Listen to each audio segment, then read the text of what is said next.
అండి నమస్తే welcome to ఇంటి వంట తిందాం ఆరోగ్యంగా ఉందాం। ఈ రోజు వీడియోలో ఫాస్ట్ ఫుడ్ సెంటర్స్ లో మనం తినేటటువంటి చికెన్ నూడిల్స్ ని సేమ్ టేస్ట్ వచ్చేలా ఎలా ప్రిపేర్ చేసుకోవాలో చూపించబోతున్నాను। ఒకసారి నేను చెప్పిన ప్రాసెస్ లో చికెన్ నూడిల్స్ ప్రిపేర్ చేశారంటే బయట కొనమని అనరు, అంత టేస్టీగా ఉంటాయి। మరి ఇక లేట్ చేయకుండా ఈ Emmy tasty chicken noodles process కోసం ముందుగా 150 గ్రామ్స్ బోన్లెస్ చికెన్ ని తీసుకోండి। చికెన్ ని శుభ్రంగా ఉప్పు నిమ్మరసం వేసి వాష్ చేసి తీసుకోవాలి। ఇప్పుడు పీసెస్ అనేవి ఈ సైజులో ఉండేలా కట్ చేసుకోండి। ఇప్పుడు ఈ చికెన్లో రుచికి సరిపడా ఉప్పు, 1 టీ స్పూన్ కారం, ఒక కోడిగుడ్డుని పగలగొట్టి వేసి అలాగే పావు teaspoon chicken or garam masala, 2 టీ స్పూన్ల కార్న్ఫ్లోర్, 2 టీ స్పూన్ల మైదా, 1 టీ స్పూన్ అల్లం వెల్లుల్లి పేస్ట్ వేసి ఇవన్నీ చికెన్కి పట్టేలా బాగా కలుపుకోవాలి। ఇప్పుడు ఈ చికెన్ మంచి కలర్ కోసం ఇష్టమైతే రెడ్ ఫుడ్ కలర్ని 2-3 డ్రాప్స్ వేసుకోండి, ఇష్టం లేని వారు స్కిప్ చేసేయచ్చు। అలాగే టేస్టింగ్ సాల్ట్ కూడా ఇష్టమైతే కొద్దిగా వేసుకోండి, నేనైతే వేయడం లేదు। ఇప్పుడు ఇలా చికెన్ని బాగా కలుపుకున్నాక ఈ బౌల్ని పక్కకు పెట్టుకుని నూడిల్స్ బాయిల్ చేసుకోవడం కోసం స్టవ్ మీద ఒక పెద్ద గిన్నెని పెట్టుకుని 1 లీటర్ వరకు వాటర్ని వేసుకుని రుచికి సరిపడా ఉప్పు, 2 టీ స్పూన్ల ఆయిల్ వేసి నీళ్ళని మరగనివ్వాలి। నీరు ఇలా మరుగుపెట్టాక ఇందులో 150 గ్రామ్స్ వరకు నూడిల్స్ని వేసి ఇలా ఇక్కడ చూపిస్తున్నట్లుగా కలుపుకుంటూ 90% కుక్ అయ్యేంత వరకు కుక్ చేసుకోవాలి। చూసారు కదా, ఇలా ఇక్కడ చూపించినట్లుగా నూడిల్స్ కట్ అయితే మనకు కుక్ అయిపోయినట్లేనండి। ఇప్పుడు ఈ నూడిల్స్ని ఒక జాలి బొట్టలో వేసి వాటర్ అంతా డ్రైన్ అయ్యాక నార్మల్ వాటర్ ఇక్కడ చూపిస్తున్నట్లుగా పోస్తూ చల్లారనివ్వాలి। అలాగే వదిలేస్తే కనుక ఆ వేడికి నూడిల్స్ అన్నీ ఒకదానికొకటి అంటుకుని ముద్దలా అయిపోతాయి। సో ఇలా చల్లార్చుకున్న నూడిల్స్ని పక్కకు పెట్టుకుని స్టవ్ మీద కడాయిని పెట్టుకోండి। ఇప్పుడు అందులో చికెన్ ఫ్రైకి సరిపడా ఆయిల్ని వేసుకుని హీట్ అవనివ్వాలి।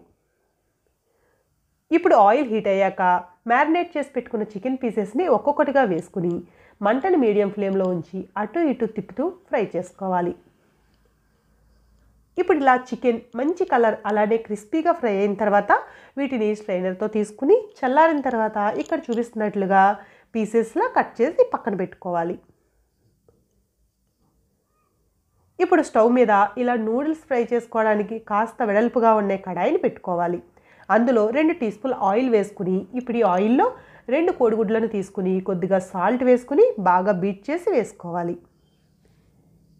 ఇప్పుడు ఈ ఎగ్స్ కాస్త ఉడికిన తర్వాత ఇక్కడ చూపిస్తున్నట్లుగా కొద్ది కొద్దిగా ఫ్లిప్ చేస్తూ ఫ్లఫీగా ఆమ్లెట్ లాగా అయ్యేంత వరకు ఉడకనివ్వాలి। ఇప్పుడు ఈ ఆమ్లెట్ని ఈ సైజ్ పీసెస్లా కట్ చేసుకుని ఇప్పుడు కొంచెం మిరియాల పొడిని చల్లి మళ్ళీ ఒకసారి కలుపుకుని ఫ్రై అయిన ఎగ్ పీసెస్ని ఒక ప్లేట్లోకి తీసేసుకోండి। ఇప్పుడు అదే కడాయిలో 2 టేబుల్ స్పూన్ల వరకు ఆయిల్ వేసుకుని హీట్ అవనివ్వాలి। ఆయిల్ హీట్ అయ్యాక 5-6 వెల్లుల్లిని ఇలా చిన్న పీసెస్లా కట్ చేసి వేసుకోవాలి। ఇప్పుడు వెల్లుల్లి ఫ్రై అయ్యాక ఒక మీడియం సైజ్ ఆనియన్ని చీలికల్లా కట్ చేసి వేసుకుని చిన్న సైజ్ క్యారెట్ని ఇలా పొడుగ్గా సన్నగా కట్ చేసి వేసుకుని అలాగే 1/3 కప్ క్యాబేజ్ని కూడా సన్నగా పొడుగ్గా కట్ చేసి వేసుకుని ఫ్రై చేసుకోవాలి। అలానే క్యాప్సికమ్ కూడా ఉంటే వేసుకోవచ్చు। ఇప్పుడు ఈ వెజిటబుల్స్ అన్ని 60% కుక్ అయ్యేంత వరకు మంటను హై ఫ్లేమ్లోనే ఉంచుకుని ఫ్రై చేసుకోవాలి। ఇలా వెజిటేబుల్స్ ఫ్రై అయిన తర్వాత మంటను లో ఫ్లేమ్లోకి అడ్జస్ట్ చేసుకుని కుక్ చేసుకున్న నూడిల్స్ని వేసుకోవాలి।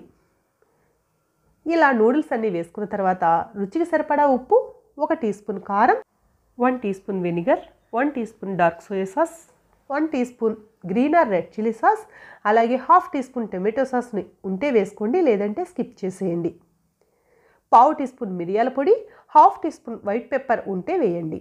అలాగే ఇప్పుడు ఫ్రై చేసుకున్న ఎగ్ పీసెస్, చికెన్ పీసెస్ని కూడా వేసుకుని ఇప్పుడు మళ్ళీ మంటను హై ఫ్లేమ్లోకి టర్న్ చేసుకుని నూడిల్స్కి పట్టేలా ఇవన్నీ బాగా కలుపుకోవాలి। ఇప్పుడు ఫైనల్గా ½ టీ స్పూన్ గరం మసాలాను వేసి 1 నిమిషం పాటు మంటను హై ఫ్లేమ్లోనే ఉంచుకుని బాగా టాస్ చేసుకుంటూ ఫ్రై చేసుకోవాలి। ఆఖరిగా కొంచెం కొత్తిమీర తురుముని చల్లుకుని స్టవ్ ఆఫ్ చేసేసుకోవడమే, అంతేనండి। ఫాస్ట్ ఫుడ్ సెంటర్లో దొరికే చికెన్ నూడిల్స్ టేస్ట్కి ఏమాత్రం తగ్గకుండా ఇంట్లోనే ఈజీగా చికెన్ నూడిల్స్ని రెడీ అయిపోయాయి కదా। అయితే తప్పకుండా మీరు కూడా ట్రై చేసి ఎలా వచ్చాయో మీ ఫీడ్బ్యాక్ని కామెంట్ చేసి మీ ఫ్రెండ్స్కి, రిలేటివ్స్కి షేర్ చేయండి। మరిన్ని రెసిపీస్ కోసం ఇంటి వంట తిందాం ఛానల్ని సబ్స్క్రైబ్ చేసుకోండి, నచ్చితే లైక్ చేయండి। Thanks for watching.